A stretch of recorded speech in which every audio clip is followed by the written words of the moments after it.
আয়েশা, পিতা আমির হোসেন, মাতা হাজেরা বেগম। বর্তমান ঠিকানা 85 আবুল হাসনাত রোড, হাজে নেহাল মসজিদ, বাড়ির নাম্বার থানা কোতোয়ালি, জেলা ঢাকা।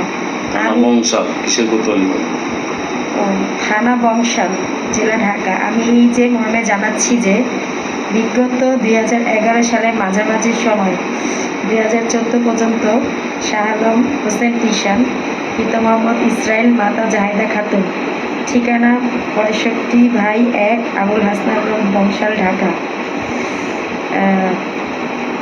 বারেশ্বর বিদ্যালয় এর সহিত প্রেমের সম্পর্কে সরা কাবিন বলে বিবাহ বন্ধনে আবদ্ধ হই। এমনিতে বলতে পারো, বল কাহিনীটা বলো। বিয়ে বন্ধনে আবদ্ধ হয়েছে, তারপর কি হয়েছে?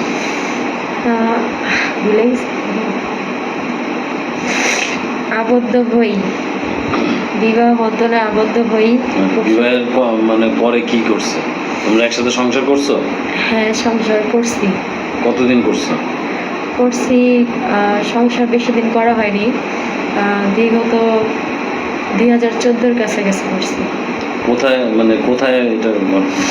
2012 মাঝামাঝি বিয়ে হয়। বিয়ে হওয়ার পর আমরা অনেক হোটেলে মেলামেশা করি।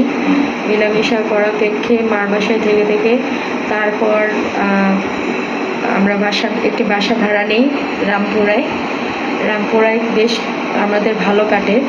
ও বলে যে তুমি মানে আমার ফ্যামিলি মানার পর, আমি নিজে পায়ে দাঁড়ার পর আমি তোমার ফ্যামিলি সহ বাসায় উঠাবো, জানাবো। পরিপ্রেক্ষে আমার পেটে সন্তান আসে 2013-তে আমার সন্তান আসে। তখন সেই সময় সে বলে যে সন্তান পেটে মানে আসতে বলছে, রাখবে না। তা বলছে যে আমি সন্তান ফেলবো না। এই নিয়ে ওখানে আমরা প্রায় 3 থেকে 4 মাস ওই বাসায় ভাড়া থাকি। ওখান থেকে বাসা চেঞ্জ করে মগবাজার একটি বাসা নেই। 2 মাস যায়। ওখানে পুরোপুরি টেস্ট করে পুরোপুরি ধরা পড়ে যে আমার বাচ্চা পেটে। তো ও ডাক্তারের সাথে আলোচনা করে যে বাচ্চাটা ফেলে দিলে ভালো হয়। তখন ডাক্তার বলে যে বাচ্চা ফেলা অনেক গুনাহ, আমাদের এখানে আমরা বাচ্চা ফেলি না। আর বাচ্চা কেন ফেলবেন? হ্যাঁ, একটা মা আর একটা বাবা সহজে হওয়া যায় না। তো ডাক্তার অনেক বোঝানোর পর বলছে তুমি বাচ্চা রাখবে? আমি বলছি আমি রাখবো। তো বলছে ঠিক আছে রাখো। আমাকে নিয়মিত চেক আপ করাচ্ছিল, ও নিয়ে যাচ্ছিল আপনার মগবাজার রেল লাইন হোমিও ক্লিনিকে, হসপিটালে। সেখানে চিকিৎসা হয়। তৎক্ষণিক আমাদের বাড়িওয়ালা শাহ আলমকে ডেকে বলে যে আপনি যে বিয়ে করছেন, তাহলে আপনার বাবা মাকে বলেন না কেন? ও মাথা ঘুরে পড়ে যায়, বমি করে, একা একা থাকে মেয়েটা। আপনি প্রতিদিন আসেন 100 বার, সপ্তাহে 2 দিন রাত থাকেন, তো এইভাবে তো ঠিক না। তো বলছে যে আর আপনাদের নাকি রেজিস্ট্রি হয়নি। তো বলছে যে দেখেন আমাদের সরা কাবিন হয়েছে, আমার 1 মাস সময় দেন, আমার ফ্যামিলিকে নিয়ে আমি রেজিস্ট্রিটা করব। তখন বাড়িওয়ালা বলছে যদি এমন হয় ঘর ছেড়ে দেন। কারণ আমি ঘর ছাড়বো না, আপনাদের মতো বাড়িওয়ালা পাওয়া যায় না, আমার বউ এখানেই থাকবে। এই বলে ও বাসায় গিয়েছে। ওই বাসাটা কি এখন চিনবেন? হ্যাঁ, চিনবো, বাসা চিনবো। সব বাড়িওয়ালাও আছে, এখনো আমার খোঁজ খবর নেয়।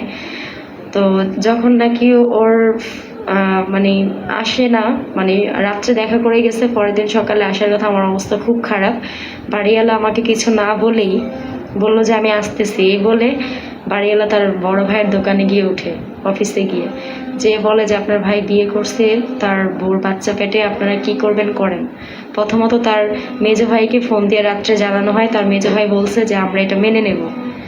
তারপর আমাকে আলাদাভাবে ডেকে নিয়ে বলে বাচ্চা ফেলে দাও, তাহলে মেনে নেব। তো শাহ আলম আমার সাথে আসতে চায়, তার ভাইয়েরা আসতে দেয়। কে বলছে বাচ্চা ফেলতে? নূর আলম বলছে।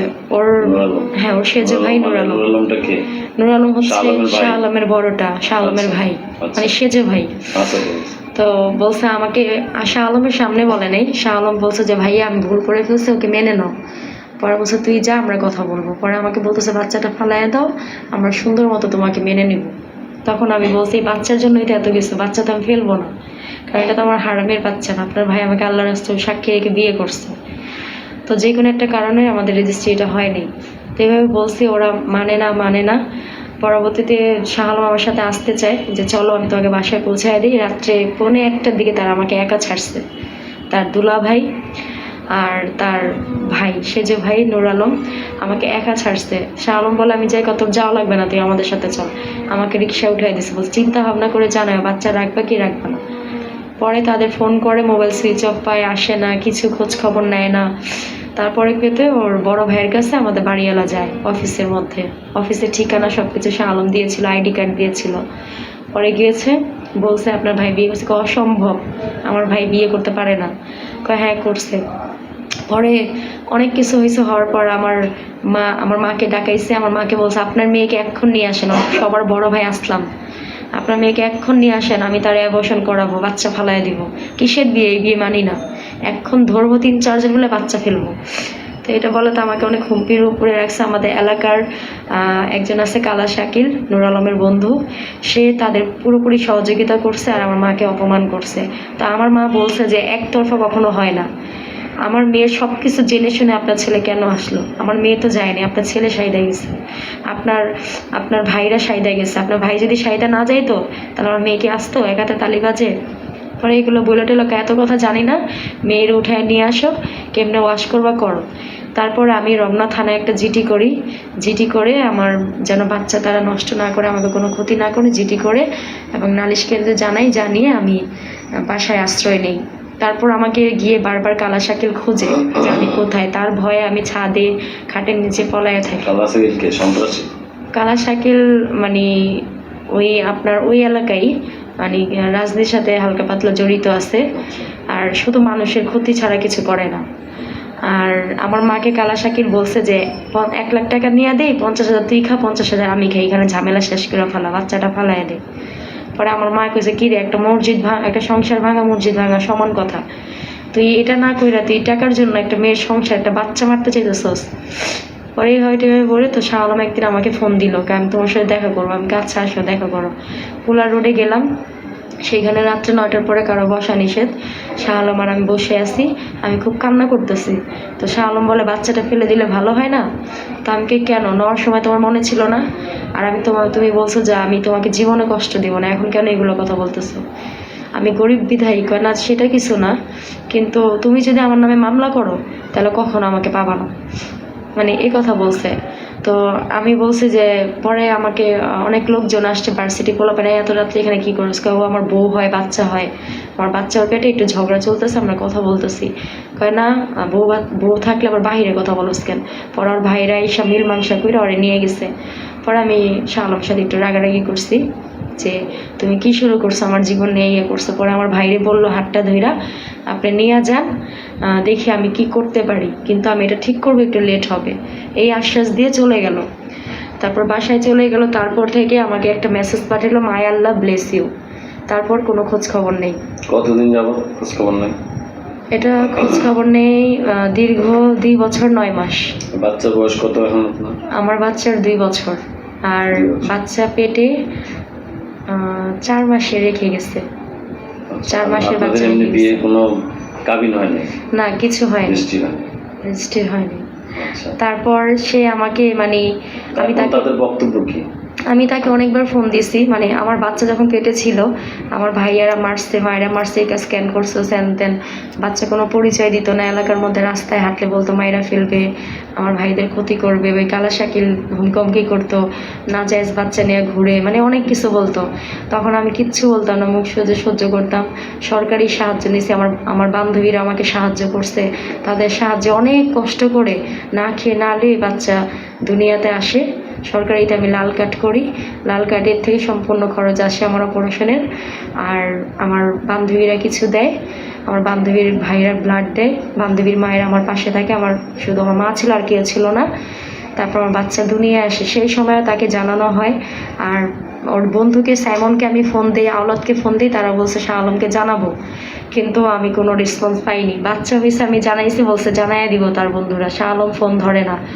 তো অনেকদিন যাবত শাহ আলমের মোবাইল সুইচ অফ ছিল, বাচ্চা হওয়ার পর থেকে মোবাইল খোলা, কিন্তু তাকে যদি কিছু বলতে যাই সে ফোনই তো ধরে না, আমি তার সাথে কিভাবে কথা বলবো? তার ভাইরা বলছিল এই বাচ্চা নাজায়েজ, এখন তো এলাকায় কিছু বলে না, সবাই বলবে যে তোমার চাচ্চু যাইয়া যায় আমার বাচ্চাকে, আর হবিকল ওর বাবার মতো হয়েছে, এলাকায় সবাই জানে এটা শাহ আলমের মেয়ে। এখন বাচ্চার জন্য কি ও শাহ আলম কিছু বাচ্চাকে কোলে টোলে নেয় না বা না, পরিচয় দেয়? বাচ্চাকে দেখিও দেখে না। পরিচয় দেন? না, পরিচয় তো দেয় না, মানে ওর সামনে দিয়ে গেলেও দেখে না। অথচ ওর চাচারা ওর ওর ওর- আমার আমার ফুফু শাশুড়ি, আমার ননাসা পর্যন্ত দেখেও মায়া লাগে, তাকায়, ধরে একবার হইলো। কিন্তু ওর ওর আপন বড় ভাই আর শাহ আলম একটু দেখেও দেখে না। আর দাদি তো বলে ফাইনালি এটা আপনি না কি যায়। চান, কি চাচ্ছেন? ফাইনালি চাই যে আমাকে বলছে মামলা কইরো না, কিন্তু 2.5 বছর যাবত একটা মেয়ে, মানে মা বাবার আত্মীয় স্বজনের সমাজের বকামদ্দ শুনতে শুনতে আমি শেষ। তো আমি এতটুক চাই, যদি এটা শাহ আলমই জানে যে এই সন্তানটা কার। তো আর এখন এখন এখন মানে সমাজে অনেক কিছুই বের হয়েছে, যদি আমি বলে থাকি যে এটা শাহ আলমের উপর ধাপ্পা দিয়ে থাকি, তাহলে অনেক কিছুই আছে যে বাচ্চা প্রমাণ করা যায় যে এই বাচ্চাটা কার। তো যদি DNA টেস্টের মাধ্যমে? হ্যাঁ, যদি ডিএনএ টেস্টের মাধ্যমে প্রমাণিত হয় যে এটা শাহ আলমের বাচ্চা, তাহলে আমি চাই ও যাতে বাচ্চাকে বাবার স্বীকৃতিটা দেয়। কারণ ও বাবা থাকতে কেন বিনা বাবা পরিচয় বেঁচে থাকবে? ওকে, আমরা ট্রাই করি, দেখি।